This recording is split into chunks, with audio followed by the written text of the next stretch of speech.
Welcome back to Online Trading Summit. Louise Bedford, our only female speaker in this summit, will be sharing with us about her favorite topic, candlestick charts.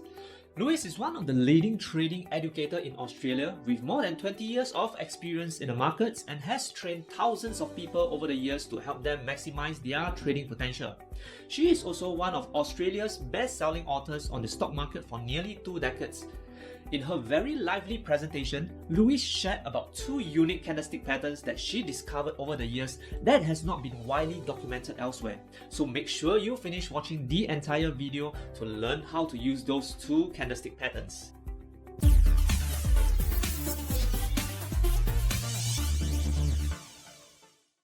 Hi Louise, welcome to the Online Trading Summit. How's the weather and things over there in Australia for you right now?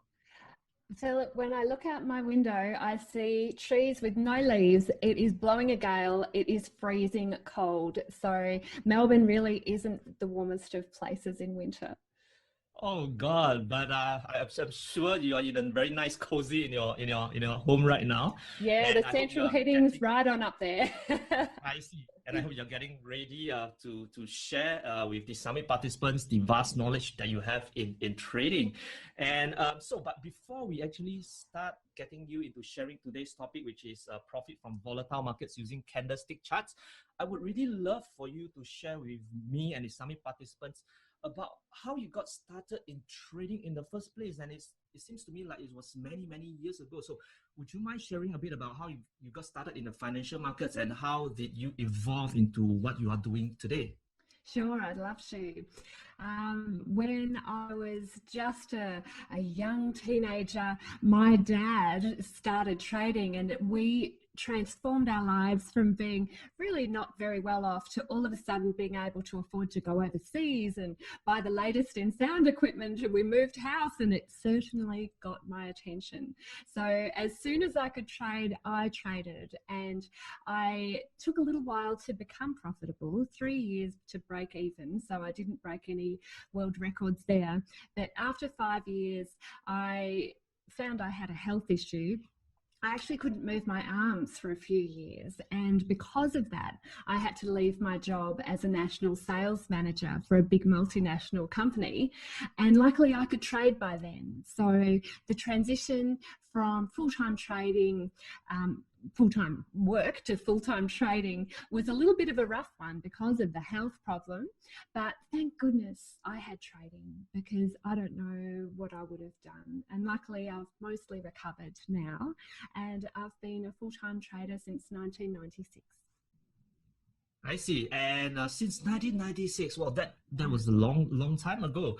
And how long did it take for you to decide that you would want to start sharing about your experience with other traders and to help them along the way to become as proficient and as profitable as you are? Well, to begin with, when I was going through the physiotherapy that I needed to recover my movement in my arms, there was a group of us that shared our experiences at the hydrotherapy pool. Everybody had different issues, and a lot of the people who had a disability in some way came to me because they could see that the financial side wasn't such a worry for me, whereas for a lot of people in a compromised situation, it is very difficult. So I started training people who had similar or slightly different disabilities so that they didn't have to stay on welfare. And after that, the word spread and I wrote some books. I actually wrote, this one's the one that I'm going to be mainly featuring today, The Secret of Candlestick Charting. But I actually have 5 best-selling books. Here they all are here. So yeah, so look, it's just been such a lovely journey, and I've been running my mentor program for the past 18 years with my business partner Chris Tate. So because it's a repeat for free course, we've got a beautiful community of traders that we just hang out with, and we hunt as a pack because they're our peers now. Wow, fantastic. I would love to ask you more questions about how to actually work together as a community to improve one's trading proficiency and, in fact, discipline as well. I would think that's rather important. But before we go into that, and for me to ask you more questions about things on that perspective. I think we'll love to have you share with us your perspective on candlestick charts first, to share with the summit participants what are some of the important things to take note of when using candlestick charts to look for trading opportunities. So Louise, I'm going to hand over the stage over to you right now, and please feel free to go ahead and share with us what you have prepared for us. All right. Fantastic. All righty, well, let's kick off. So, as you probably guessed, candlesticks are my love. I adore candlestick charts, and I'm so glad we've got so many fans here today, Philip. It's going to be great. I'm going to show you some really specific points about how you can use candlesticks to profit. So, moving through, just to give you a little bit more background, when I started trading, I had no idea I would be the most quoted Australian author in other people's trading books. I had no idea I'd be talking to you one day and having you as a guest on my Talking Trading podcast, which is a free weekly podcast. I didn't know I'd be quoted in magazines and newspapers, and I certainly didn't know that I'd be surrounded by other traders in the trading community that I've built. So I think sometimes we underestimate what we can achieve in the long term, but we overestimate what we can achieve in the short term. So if you're just starting and you're listening to this, just know that the future is so unwritten for you at the moment. You have no idea what awaits you, and if I hadn't have traded, I really don't know where I'd be today. It's enabled me to buy back my life. I've been able to commit myself to physiotherapy, so I have full use of my arms today. I'm a full-time parent, and my husband is also a full-time parent, and it's all because of trading. So if the main thing you take out of this presentation, if the main thing is hope, then you're in the right arena. So let's have a look at volatility, and let's see whether the charts you're looking at are actually volatile. One of the things I think it's quite important to establish is it a volatile time? And there are different ways of measuring volatility. You can guess, and a lot of people say, wow, it's so volatile. You'll hear in the news, you'll hear in different podcasts, it's a volatile time. But probably that's not the best way of measuring. You might look at peak to trough drawdown to see percentage-wise how far things have gone up and down. You could look at a standardized indicator such as the rate of change, but I'd suggest you start really formalizing this. If things are volatile, they will show up in average true range. Now, you might know that average true range is a standardized way to measure that peak to trough drawdown, but I'd like to give you an extra tool. Now, let's say you have, I'm not going to say a share for the moment because you can apply this to any instrument, but to explain the concept, let's talk about shares first.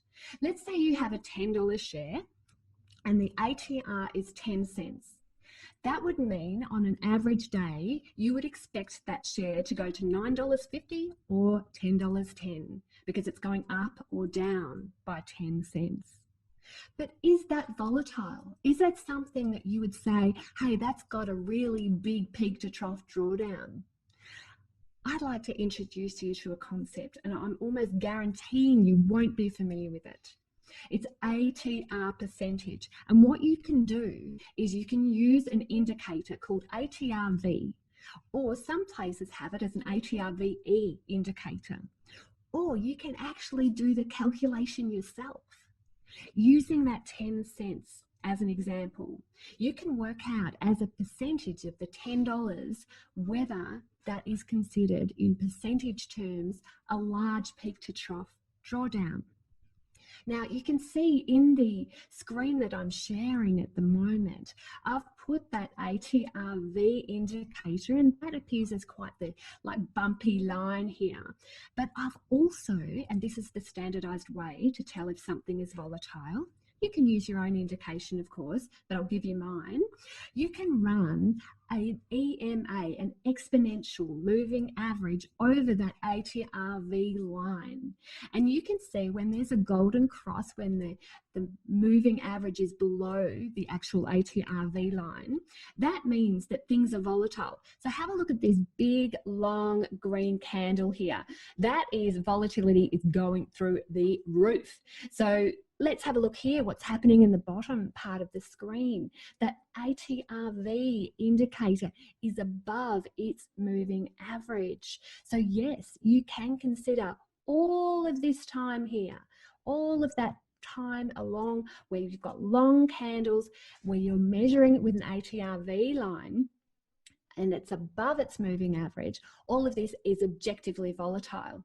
Now, for those of you that haven't ever used this, try it. It's a beautifully easy tool to use, and it is standard in a lot of different charting packages.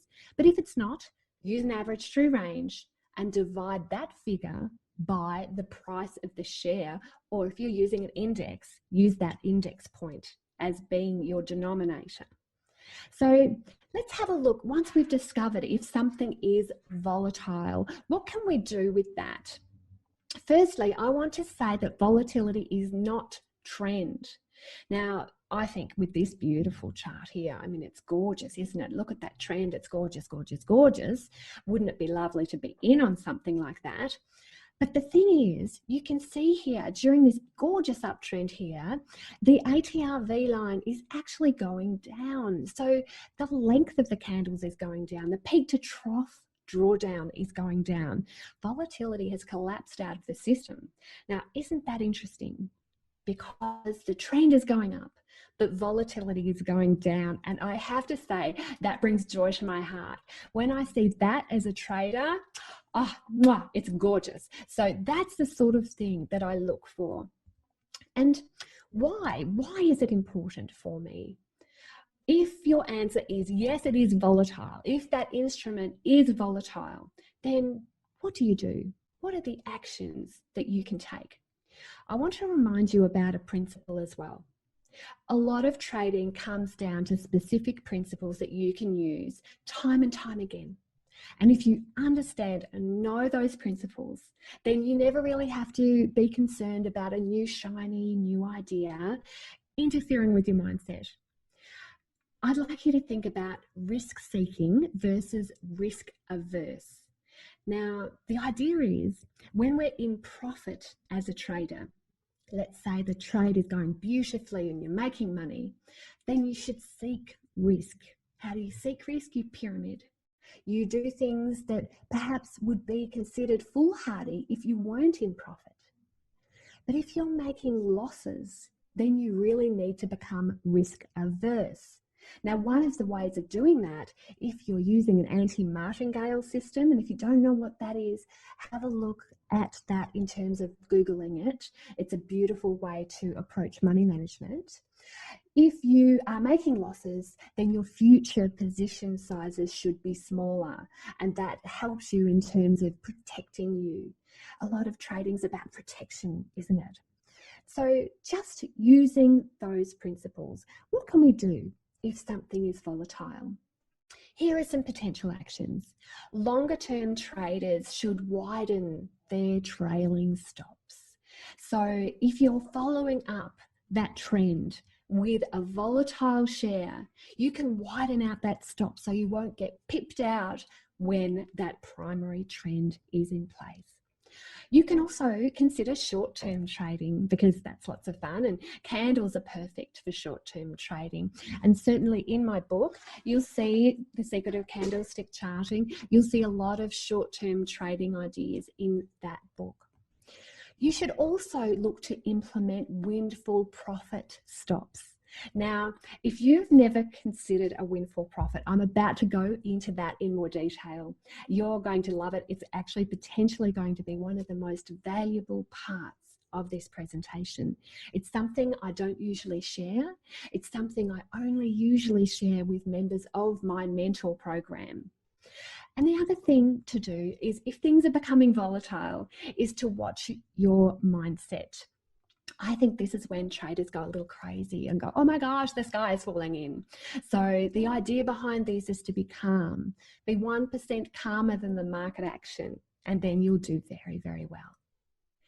Now, this is really key. Let me tell you about an idea for windfall profits. We've established that volatility is not trend. So sometimes you can have something spiking upward, which will be very volatile. Sometimes it can spike downward and be very volatile.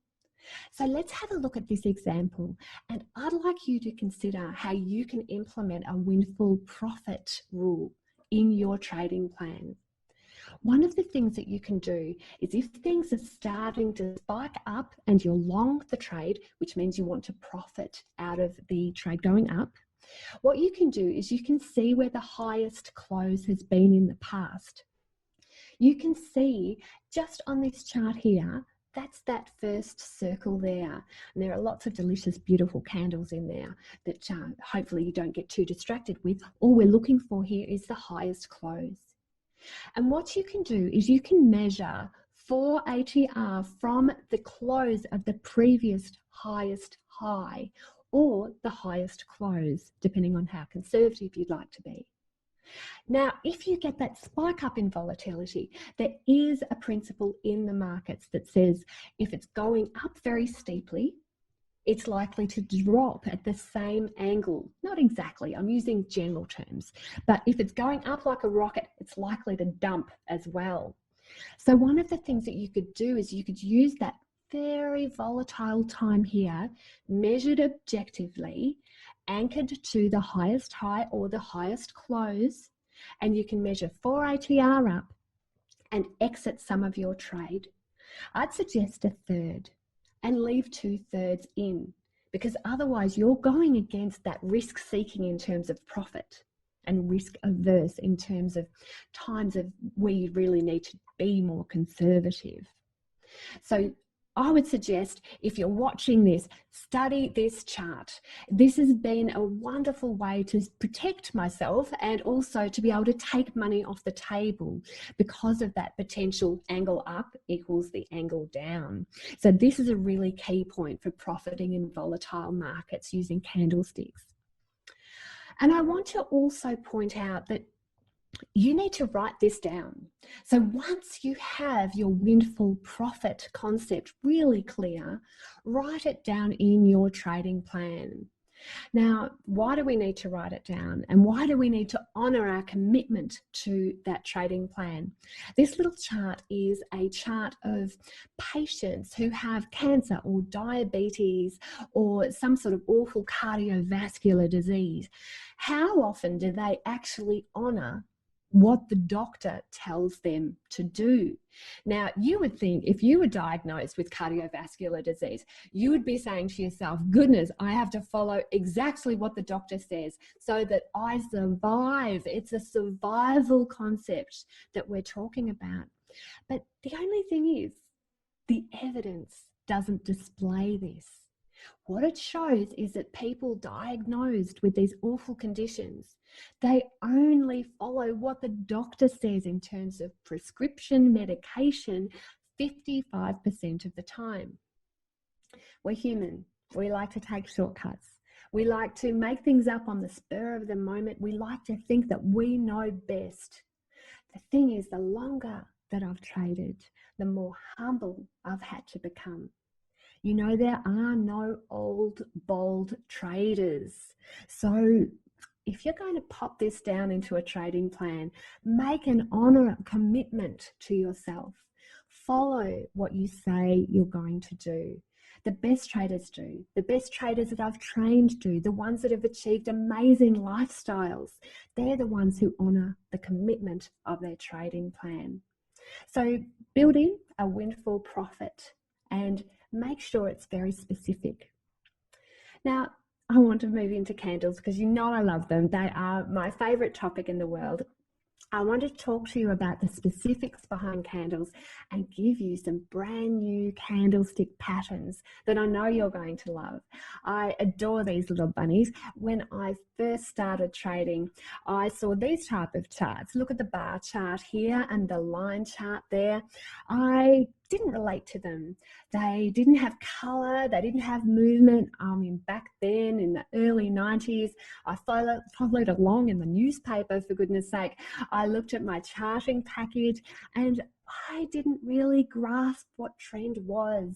It really wasn't something that grabbed me and wrapped around my heart and got me engaged in the market. And I actually said I had a human broker at that stage. You might remember, for those of you that were trading back then, human brokers were often the way to go. Online wasn't such a thing. I said to my broker, I am giving you all of this money for brokerage. I'm not making money. Remember, it took me 3 years to break even. I said, I'm sick of it. I need to meet somebody who is trading successfully and I need to interview them. I need to learn what they're doing. Otherwise, this is over. I'm over this. This is just too hard. And I don't know if you've ever felt that way, where your back was to the wall and you felt like giving up. It's a very common emotion for traders. And finally, my broker did find me someone. He introduced me to a lady. I went around to her house. She was a trader. She used 2-minute tick charts to trade, and I hadn't even any idea what she was doing. I was like a babe in the woods, looking at her with wide eyes, going, oh my goodness, how are you doing all of this? How are you making money and living in this mansion? And she said to me, do you use candlesticks? And I had no idea what she meant. It was so confusing to me. Do you light them for ambience? What do you do with candlesticks? And she showed me the candlestick charts that she used. All of a sudden, there was color, there was movement, there was life. And I was so excited. She recommended that I use candlesticks for my trading. Now, for those of you who have used candles, you'll know that green is the color of growth.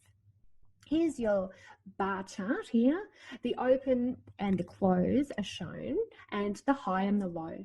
And when the close is above the open, it colors the body in green, and that means, hey, that's a goer, that's a bullish candle. So let's have a look at the opposite, a red candle. This is the color of blood, where money is seeping out of the market. And you can see here, the close is below the open. So this is a bearish type of candle, and you'll find on some charting packages, they are actually colored white for the good guys, you know, the green color, the cowboys wear white hats in the little Western movies, and the bad guys wear the black hats, don't they? So red and black are associated as well. So let's look in more detail about these little bunnies, because I would suggest everybody change their charts over to candlestick charts. I never look at other charts. In fact, even looking at that bar chart and looking at the line chart, I just thought, oh gosh, let's move on from there. And I'm sure you will too. So let's have a look to see how we use candles. Now, candles, they are a short-term trading instrument. So make sure you have a setup condition already there. A setup is really designed for a more medium to longer term trend.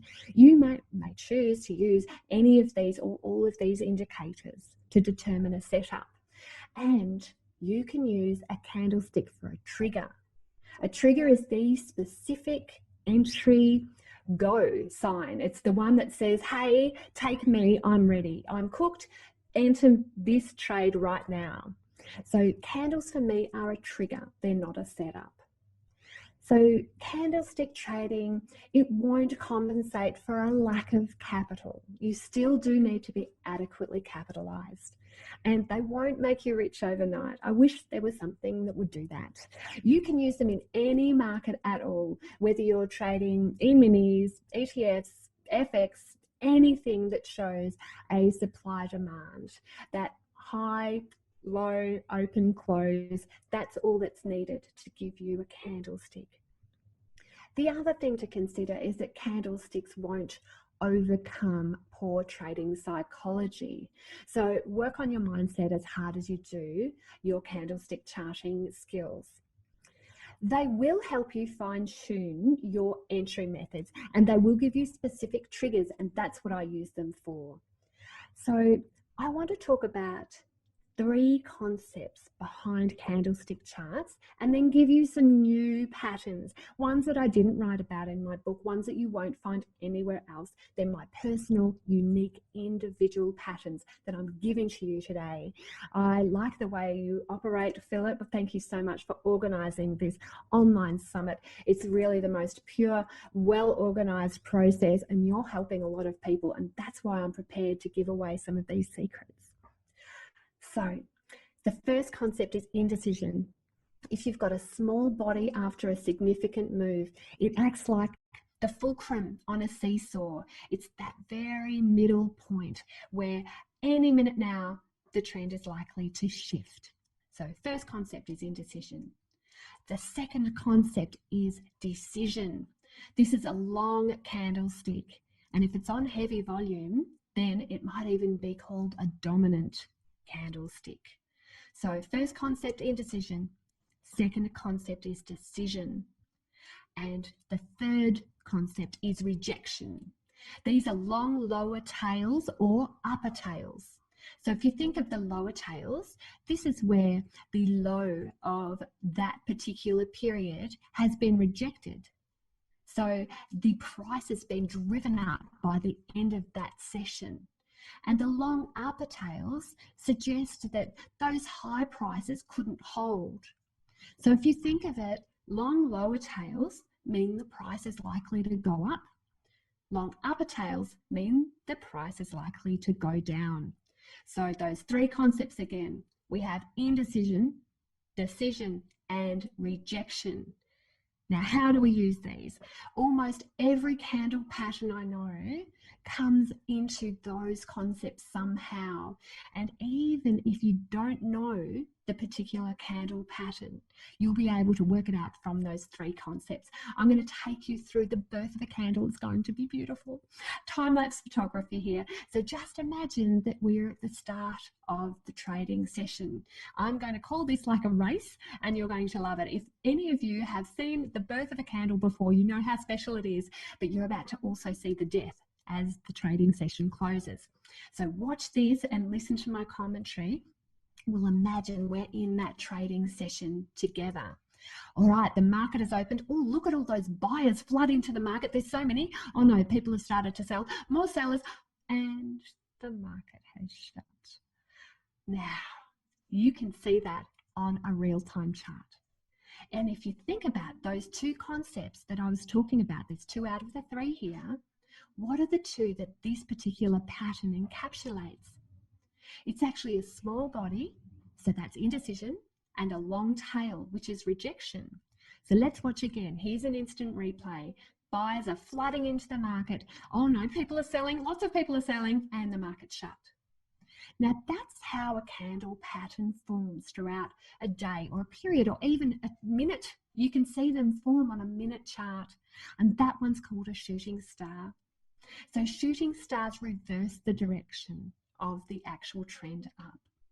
I'm sure some of you do know this, but there's some things coming up that you don't know, so stay tuned. There are lots of ways to use candles. I'm going to summarize my favorite ones, then we're going to go on to those new patterns. You can use them as a bullish breakout. If you've got an existing uptrend and you have a long green candle, particularly on heavy volume, that can be a trigger to enter. You can use the same but opposite as a bearish breakout. So an existing downtrend and then a drop through support with a long red candle. You can use them as a retracement pattern where in that existing uptrend, you can identify a bottom candlestick reversal pattern to trigger your entry. Or if you've got a downtrend and you're looking to short the particular trade, you can get up to that top candlestick reversal pattern so that you're ready to enter before it goes down. So the entry can be guided with such precision. And here's one in action. Here's a trade that I've actually taken in the past, and you can see those breakouts with those gorgeous green candles. Have a look at the long green candles here. Look at the volume increase here too, the heavy relative volume. They're just so clean. The existing uptrend was already in place. You can use them for an initial entry, or you can use it to pyramid your existing position, which is of course risk seeking because you're adding money to an existing position. Let's look on the short side. Same type of idea. We have a downtrend signaled here. It's probably actually a double top here with those two candlestick patterns at the top here, where we've got a break through a neckline, and heck, we can get in on that break, or we can wait for the next one. Or we could use it to pyramid a short position. Remember to really take into account the importance of share stages. When you've got a stage 2 uptrend, bottom candlestick reversal patterns will be very powerful. And in a stage 4 downtrend, top candlestick reversal patterns will be so punchy. They'll be an amazing guide for you. You know, sometimes these things can drop from a great height very, very quickly. The bulls climb the staircase and the bears abseil down the elevator shaft. So just be aware that things have to be sharp and pointed on the short side. Now, here are some common high probability patterns for you. I know you'll love these. These are my favorite patterns to use on the way up for long trades and on the way down. So please do have a look at those and learn what they are. Really get your head around it. You'll have to do some extra study on those if you're not familiar with them. Now, I want to talk about some specific things just for you, things that you won't be able to read about in any other place. And this is to honor you, Philip, because I know that you're doing your best to bring new information to your community. Now, the dominant candle, this shows support and resistance within the body of a long candle of either color in the direction of the trend with heavy relative volume. Now, that's an important one. Let's just say you're entering in a short trade. You can use that midpoint as a stop loss.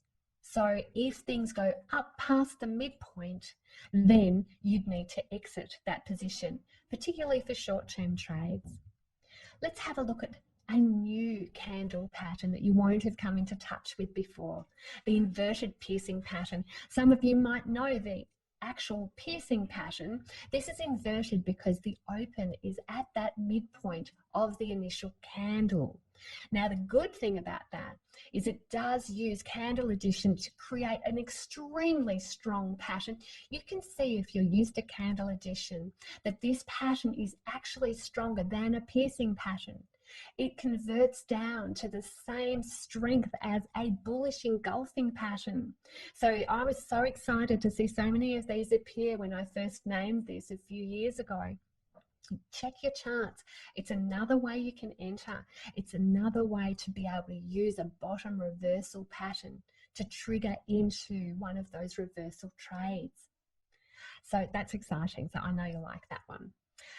Let's look at its opposite, but also extremely strong pattern, the inverted dark cloud cover. So you can see this actual second candle here starts at the midpoint of the first and closes below that first candle. And when you look at the candle addition, it's an extremely powerful shooting star here. So it's a massively good top candlestick reversal pattern. Brand new one to add to your arsenal. And a new one here too, a new money pattern. This is a breakout, but it shows an immediate rejection.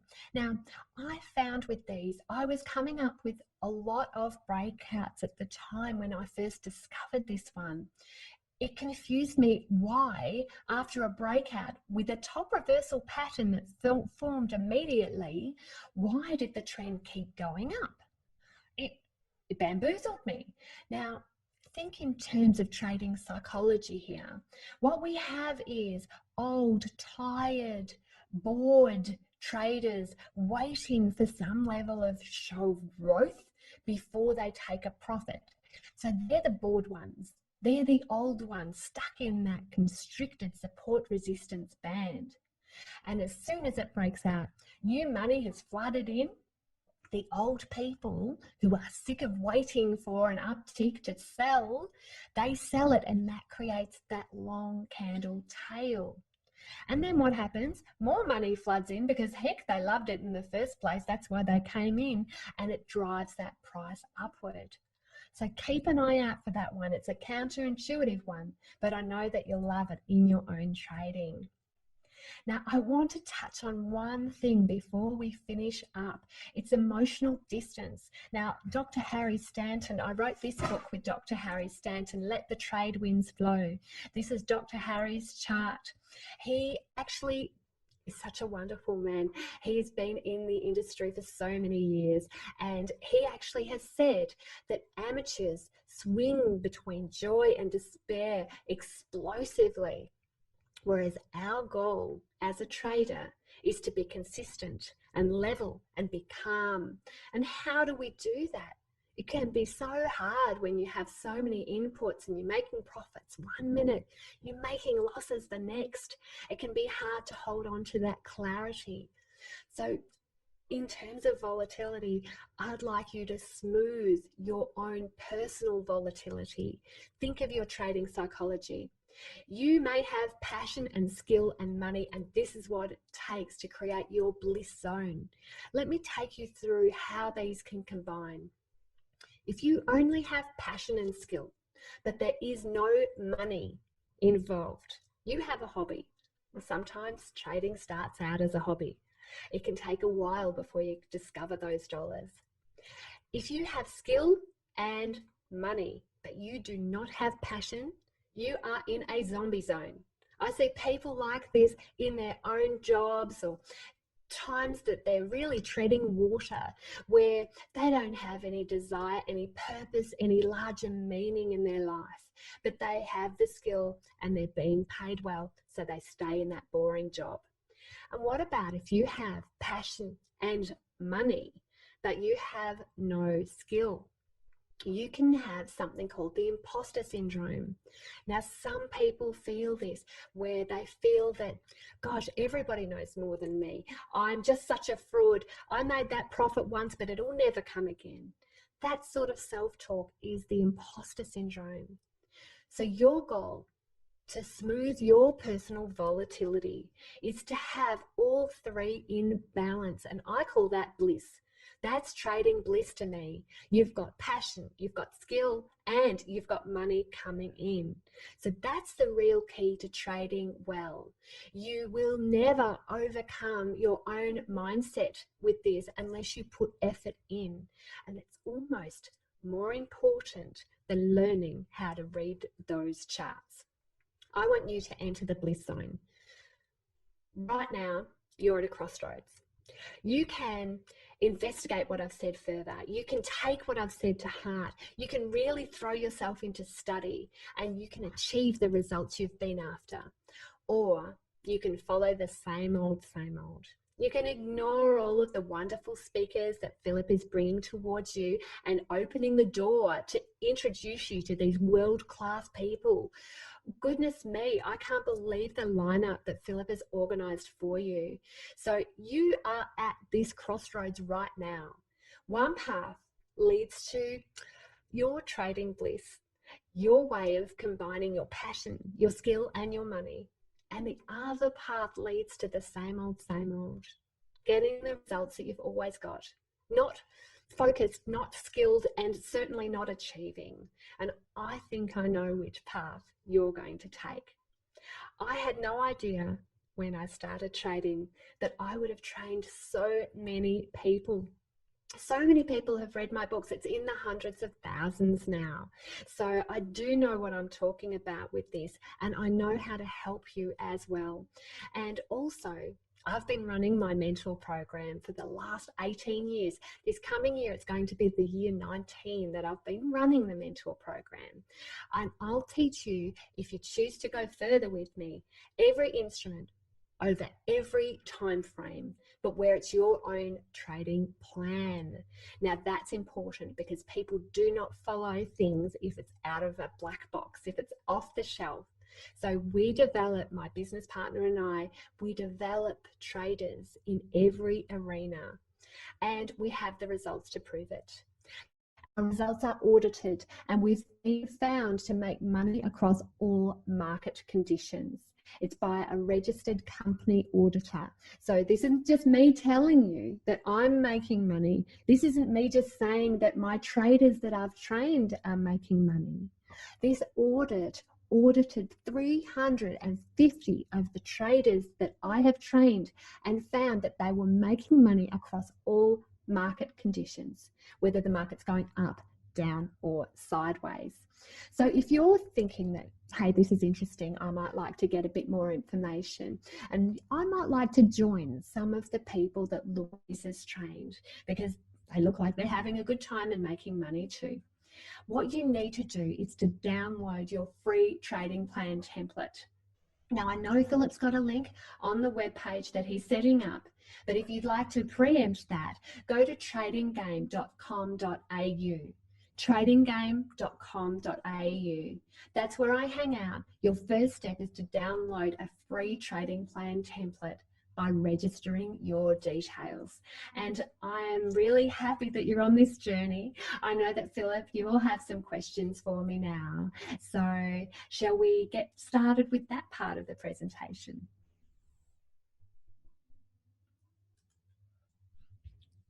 All right, thank you, Louise. That was really a very fantastic presentation that you prepared.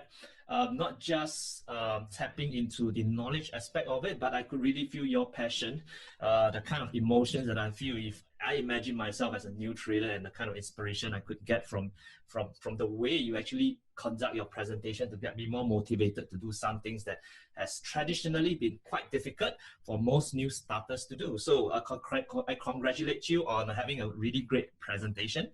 So right now we still have a bit of time for me to ask you some questions. I really actually noted down some questions on Candlestick specifically, as well as I would also like to discuss with you a bit more about your trading workflow and your trading philosophy, right? So, sure.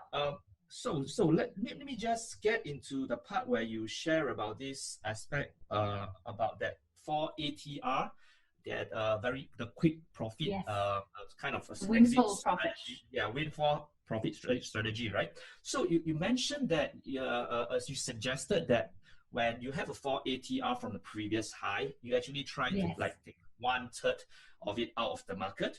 So can I just understand from you, what then do you do with the rest of that 2/3? Is there some kind of methodology to that's a good question. Yes. I still use a trailing stop on those other funds that are in that trade. So I just stick with the usual trailing stop. You see, sometimes what can happen, and I've noticed this with a takeover situation if you're dealing with shares, this is more appropriate for shares rather than trading indices, is that if there's a takeover situation, sometimes the price can spike right up, but then the trend continues on, and I want a part of that. I want to continue that action. You know, hey, there's money to be had. So I just use a standard trailing stop there. A lot of people have confusion about a trailing stop, and what is a trailing stop? It's designed to lock in the profits that you've already captured from that share by getting you out if the share changes direction. So you could use something like patterns, but they're a little subjective. So you have to be really good with patterns to know. You could use something like a technical indicator. Unfortunately, with technical indicators though, they're slow to react. So things can drop from a great height before you're actually going to exit. Or you could also use a trail using average true range.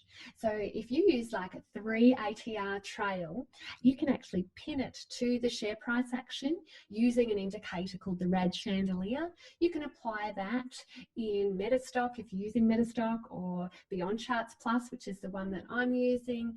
A lot of the online brokerage platforms also have the ability to do an average true range trail.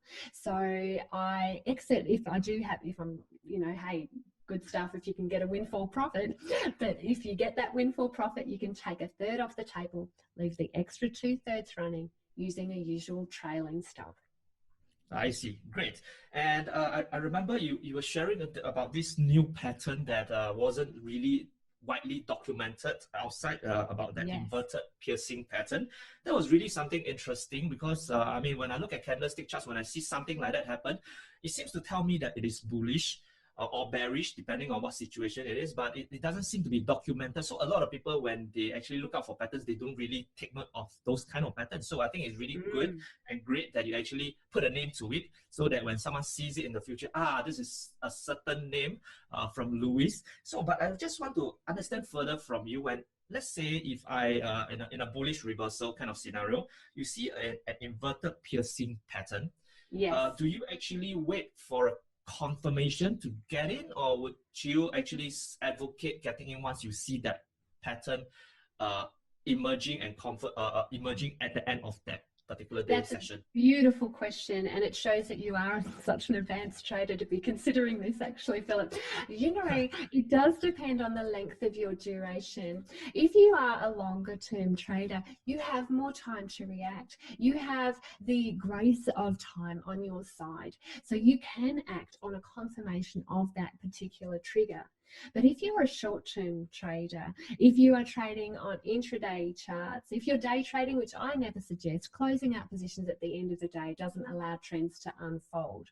If you are an option trader, where things are short-term by nature, if you can possibly get in on that candle because the setup is in place, you see, the trend is already in place. We're just after that tiny little bit of a cherry on top of the milkshake to be able to say this is perfection, then you can actually use that particular pattern as being the entry signal.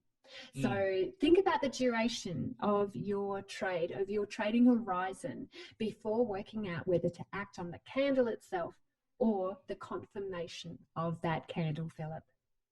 I see. And how about the stop loss for this particular pattern? Are you looking to place it at somewhere at the mid body of that initial candle, or are you looking to place it somewhere below that pivot point all the way? Yeah, let's talk about short-term candle-based stops, because that's the essence of your question. So if you're a longer-term trader, you wouldn't want to use this type of stop. You'd be pipped out every time there was a tiny little change of trend, and really medium-term and longer-term traders want to stay in while that primary trend is in place in either stage 2 or stage 4 of that cycle. So let's go into short-term trading strategies. Now, if you remember when I was talking about the dominant candle, how you can have a midpoint, you can have the top of the candle, and you can have the bottom of the candle there. So just imagine that. Now, the cool thing about this type of candle, particularly ones without tails either side, is that support and resistance can occur at those 3 points. So some of my very profitable option traders who are very short-term in nature because of the way the instrument is compiled, they'll set their stop at the midpoint, a close below the midpoint of the candle, and that's quite an aggressive move. So if you're starting with options and you're still trying to up the ante here, set it at the base of that candle. It should be just under that base, because if you think about how support works, it's likely to hit that point, the base, and then spring up again, which is the original impression that you had in mind with that trade. You want actually a close below the point, just below the base, for a short-term trading method using candlesticks as a stop loss, Philip. That's great. That's great. All right. So one more questions on that new money pattern that you were talking about, which you said that it was a kind of a counterintuitive. Indeed, it is a bit counterintuitive. So I was just wondering, when you see that kind of new money pattern happening during that breakout and during that pullback itself on that same day, does trading volume plays a big part in terms of how you interpret that particular candle? Yeah, not that one as such. The volume more comes into play when I've got a dominant candle, because that is really the definition of a dominant candle, because you've got the long candle on heavy relative volume. Now, with that new money pattern where often you'll get a shooting star appearing above a congestion band, and that's the trigger to say that new money's coming into the share, it's likely to keep on trending up. One of the things is often you will see heavy relative volume on that. We've got a changing of the guard. The bored old traders have gone, finally, it's up to $6.08. I'm going to sell that sucker. I've hung on to it for 3 months with nothing happening. And then new people come and buy it, and they'll actually absorb the entire bid-ask spread, collapses in on itself. You can see it on an online brokerage platform. You have a big churn from the old players to the new players. So even though I'm not using volume as a specific entry method, I have seen that it can occur on that shooting star after that range of congestion. And Philip, that is one where I would suggest you do wait for a little bit more confirmation. The patterns that we've discussed that have that candle addition reduction to a very bullish or a very bearish candle, they're the ones that you can really capitalize on. You can make a move on those babies, and you can be pretty sure that high probability wise that you're in the right side of the trend. But if you have a counterintuitive candle, it would be better to wait for more confirmation before acting in terms of weight of evidence, Philip. Exactly. I think you basically have just answered the next question that I have for you, because I really wanted to check with you whether a confirmation would be really highly desired for that kind of counterintuitive patterns. And I think you hit it on the spot by suggesting that to wait for a confirmation on that. I think that's great. So that's all about the question I have from your presentation. But I think what would be really interesting to summit participants at the same time is to understand a bit more about how you trade personally, because I think it is really helpful to understand the way you trade, the kind of horizon and the workflow that you implement into your daily life, so that something that they can try to understand and potentially emulate from. So just for a better context purpose, maybe would you like to share a bit more about the kind of trading horizon that you personally prefer, and what kind of traders or their personality would be more suited for the kind of way that you trade? Sure, yeah. Look, I do think that concept of being in the market, there are no old, bold traders is a really good one. I'm a big scaredy cat. I am, I think, officially a coward when it comes to the markets, and it's kept me alive throughout the years. I have seen every type of market now. I've seen the peaks, I've seen the valleys, and I've traded them all. So I know the people listening to this lovely recording and the video, they're going to be going, oh my goodness, this sounds so conservative. But just temper that with the fact that I've been in the market for so many years. Now, just before I do move on to how I segregate my funds, which is the essence of your question, I do want to admit one big personal flaw here. I have got a systems tester who I have employed, who's been through all of my trades. He's been through every aspect of my trading plan, provides accountability for me to make sure that I'm following my trading plan appropriately, gives me an extra back testing tool, because the Monte Carlo analysis to come up with a new system, it's very expensive. It requires a very big statistics background. Even though I do have a maths degree, I've got a Bachelor of Business and a Bachelor of Arts in Psychology with a maths minor with that. But even though I've got that, they're very tricky mathematical things to get your head around. So it's good to have a second opinion. Now, here's my flaw, is I find the more money I have to trade with, the less percentage I make. Now, isn't that interesting? I have tried to analyze it for myself. It could be that, hey, I'm fat and happy because I've got all this money.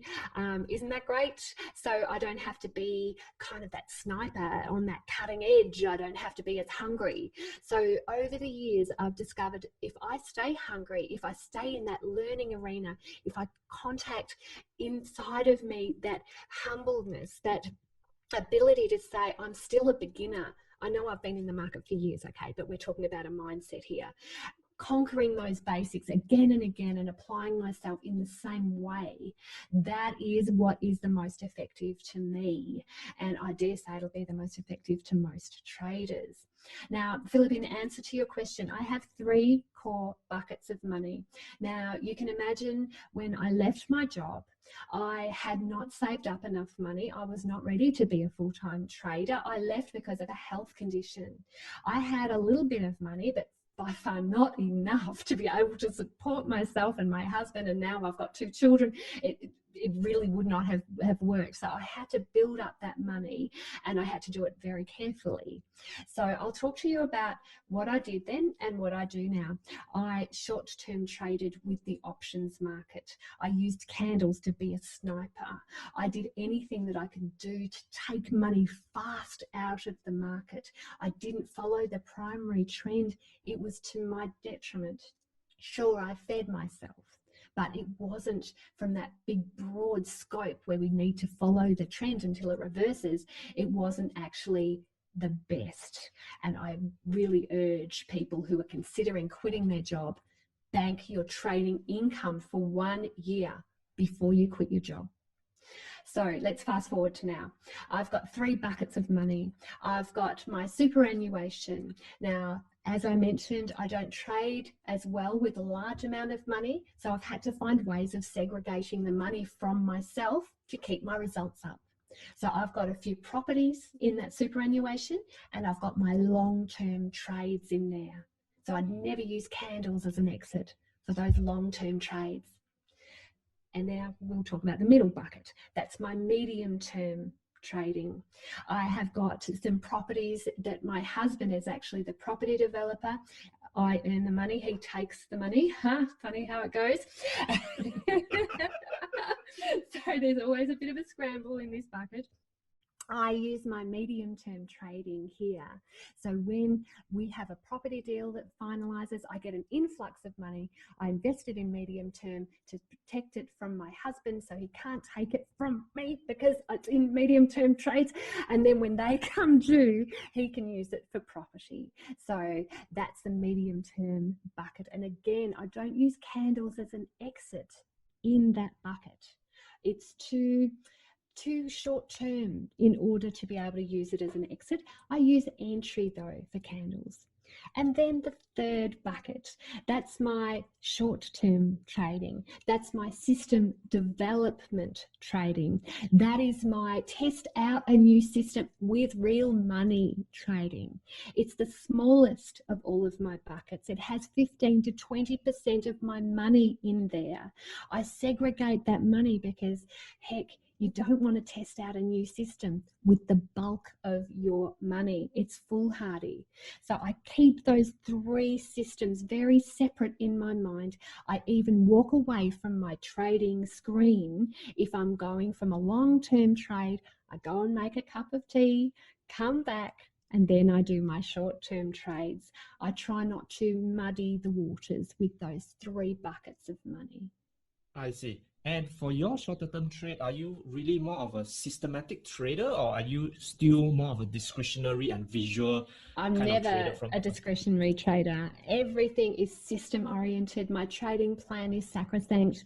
I know it off by heart. I follow it in times of trading pressure.